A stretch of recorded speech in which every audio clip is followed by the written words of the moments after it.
For an update on sports stories across the globe, we're joined by Aaron Akirijola. Aaron, good morning. Yes, a very good morning to you. Good morning to you, Doctor. Good morning to you, Rufai. Let's get it started. Rufai, of course, you'll be happy with some of the news I'll be sharing this morning. But in the meantime, that scintillating match actually ended in favor of Manchester United as both Reds went against each other in the FA Cup yesterday. And the place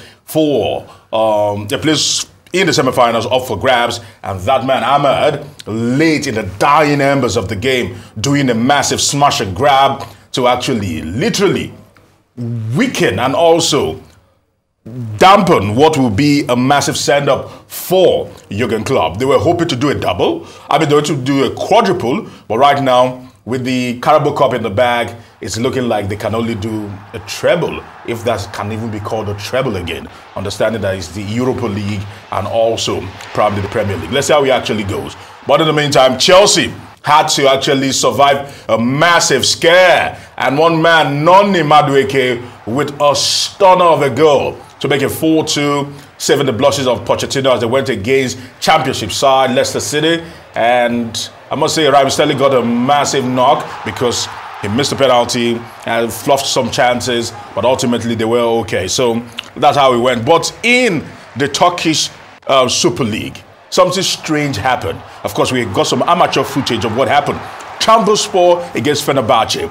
And Trabzonspor lost that particular game against Fenerbahce, and the fans went. Of course, our own Bright Osai, and you will see him there, Michi Bashwai. They were literally fighting and tackling the Trabzonspor players who actually invaded the pitch to try to probably fight their own players, fight the opposing players, and they turned to wrestlers, karate men, and it was just a show of shame. And that is how some fans actually feel. This can never be supported because this is barbaric. This is literally a cake. The modern game doesn't support this. But away from that quickly, let's actually talk about the Nigeria Premier Football League and how things are actually playing out right now.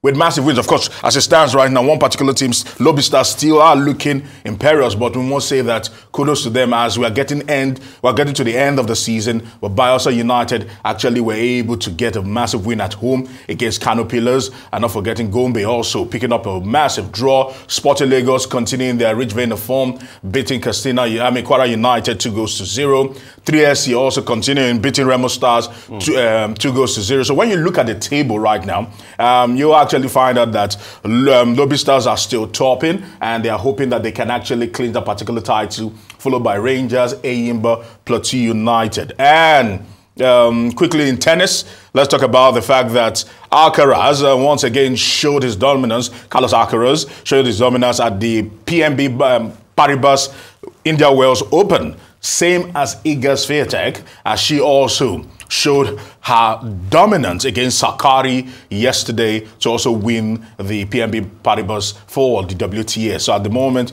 these are some of the hottest talents and hottest prospects in tennis going into the major Grand Slams. And we should be crossing over to Ghana, where we should have AB Yamo to actually take us through what to expect today, because Nigeria is beginning to show her dominance when it comes to the games. We clamored, we cried, and right now 27 medals, gold medals I must actually say.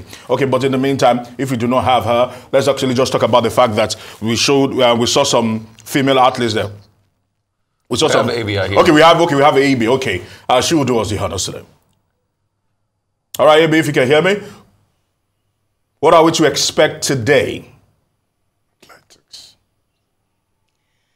Well, Aaron, as we enter the new week, Nigeria would see their athletes participate in all athletics events. 54 athletes represent Nigeria at the African Games, and we know that athletics has always contributed largely to Nigeria's medal tally at the African Games. Last time in 2019, Rabat, we saw Nigeria win 10 gold medals, 7 silver, and 6 bronze medals in athletics, and end up finishing top of the athletics table in Rabat, Morocco. And this time out, Nigeria has an array of stars in athletics. Let's not forget the fact that Tobi Amusan, who is the world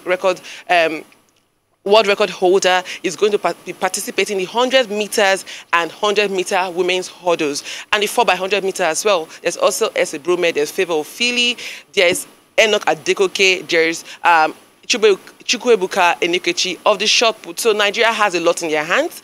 The heat starts today. We'll see the semi-finals also be played today. And tomorrow, we'll see the finals of the 100 and men and women's 100-meter and hurdles also be played. So I told there's a lot of expectations from Nigeria when it comes to athletics. And there's also the arm wrestling where Nigeria participated yesterday and 2 days ago, winning 4 gold medals and 7 bronze medals. Taekwondo, Nigeria did not really live up to expectation as they only got 1 bronze medal from yesterday. All right, thank you very much, AB, for bringing us up to speed. But before I let you go, quickly, let's just talk about the fact that a lot of people are getting very, very excited about athletics. We've dominated when it comes to the African Games since the opening, and we are expecting a lot. Talk to me, what's the feeling like in the camp? Because we know the minister is there, and he's been cheering them on. We can see the medal table. Nigeria has a total of 79 medals. Talk to us about the feeling within the camp.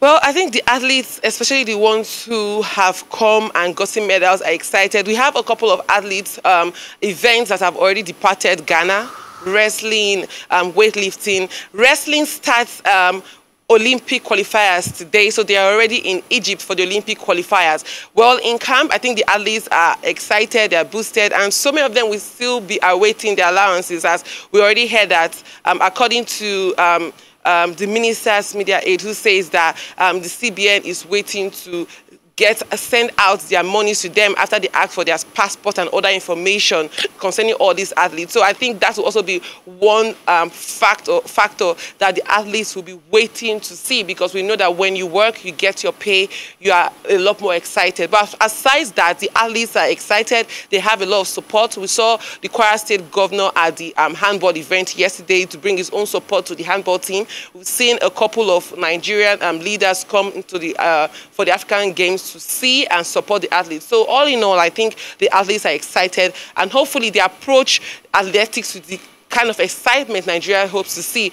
As per competing for the first position, I know that is already impossible, because Egypt has over 160 medals. For South Africa, Nigeria needs to get more medals to ensure that South Africa does not overtake the country on the medals table, because there's a close fight between Nigeria and South Africa, and even Algeria by extension. Okay. Okay. Well, Nigeria went down to 3rd position on day 7. So it's interesting to see that on day 10, we are now in 2nd position. Yes, we are. With the South Africans hot on our heels, with over 90 medals. And then you have, of course, Egypt way ahead of everybody. I don't think Nigeria can play catch-up. Yeah. No, the best that we can do at the end of the day is to stay in our traditional 2nd position, yes, which seems to be this destined position in the African Games. But I wanted to talk about, the match between Manchester United yesterday and Liverpool. Yeah. I think it's very significant. Each time Manchester United and Liverpool have an encounter, it's like it's a life and death matter. Yes. And Eric Ten Hag, I thought you were going to talk about him. Eric Ten Hag, at a time when Manchester United is in a transitional stage with Sir Jim Ratcliffe, saying that he wants to turn around that club. Well, maybe that win, against Liverpool may have given Eric Ten Hag a future, a longer survival period in Manchester United. You will recall that Mourinho left Manchester United shortly after he lost to Liverpool. Yes, he did. Solskjaer also left when he lost, was it 5-0? Yes, it did. To Liverpool. Yes. So it looks like Eric Ten Hag may survive for a much longer period. That may well be the significance for a club that has been looking for an opportunity to reinvent itself. Real quickly, the question is, what happened to our sports? 2003, where we hosted all African Games here, Nigeria won with 85 golds, Egypt with 80 gold medals, just 2nd because we're a host country. Today, Egypt is nicking about 91 gold medals. We are in 25. Over the years, Egypt has kept up with the consistency. Yes. What has happened to our own consistency? No, it's not as bad. Now, what if you ask this question, Rufai? I have been thinking in my mind, what will the Ghanaians be asking of the Federation, of the Ministry of Sport? Because Ghana have been woeful. We are not Ghana. They are now number 6, so. They used to be number 17. Yeah, but they've been poor in this game. As hosts. We are not Ghana. From arm wrestling, they quickly jumped up. All right, so we're going to see how the African Games do play out. So it's not over. You know, it's not over until it's over in sport. Aaron Akarijola, thank you so much. I saw us on the table. We were number 7. It's time for a break.